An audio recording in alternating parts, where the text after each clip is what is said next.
Hello, Paul Harvey fans. I'm Brad Dison. When a young man falls in love with a young woman, he'll do almost anything to impress her. Sometimes the young men do dangerous stunts to draw attention to themselves. Sometimes it's just a simple act of kindness. Sometimes it works out for the young men, and well, you get the point. To see how it worked out for one young man, here's Paul Harvey. The rest of the story. When this century was young, so were Ole and Bess. Ole Evinrude and Bess Carey, a strapping, good-looking young man and his best girl.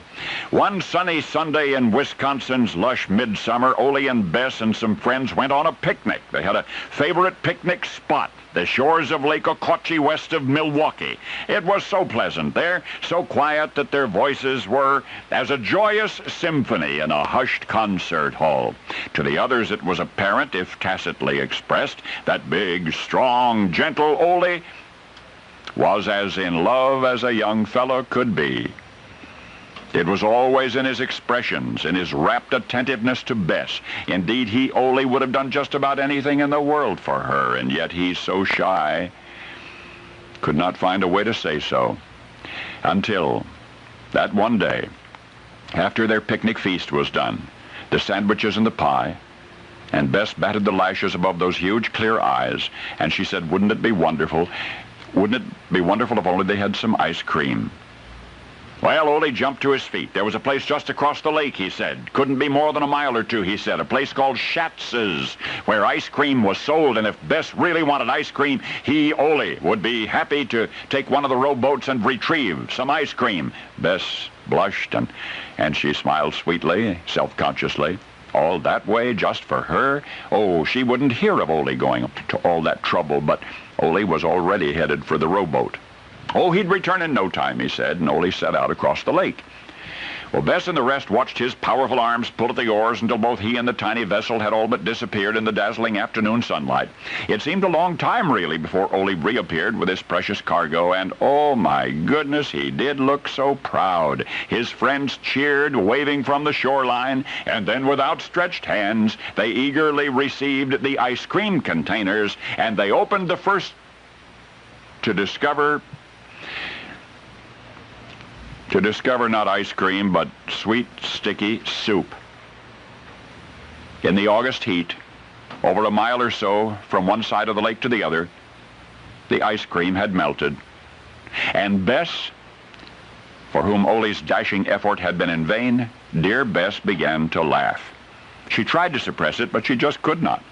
And she laughed again, this time hilariously, uncontrollably, and then the others started laughing.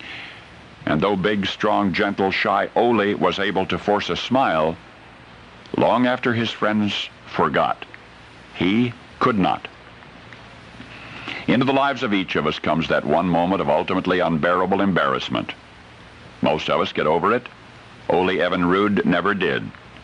He never forgot the day of that picnic, when he had wanted so to impress his sweetheart, when he had sought to retrieve ice cream for her from across the lake, and when he could not row fast enough, for all of his strength, he could not row fast enough to keep the ice cream from melting. They laughed at Ole, and he never, ever forgot.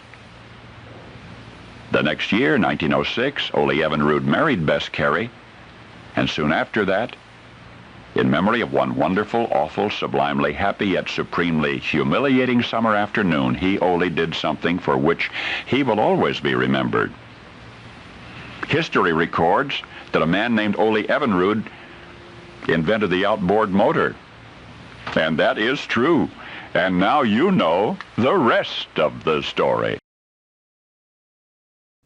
It's amazing that something as simple as melting ice cream or the embarrassment surrounding the incident could lead to such an invention as the outboard motor. Was it the melted ice cream or being laughed at that planted the inventor spark in Ole Evinrude's mind? Whichever it was, sportsmen around the world owe a big thank you to Ole, Bess, and the melted ice cream. Now I have a question for you guys.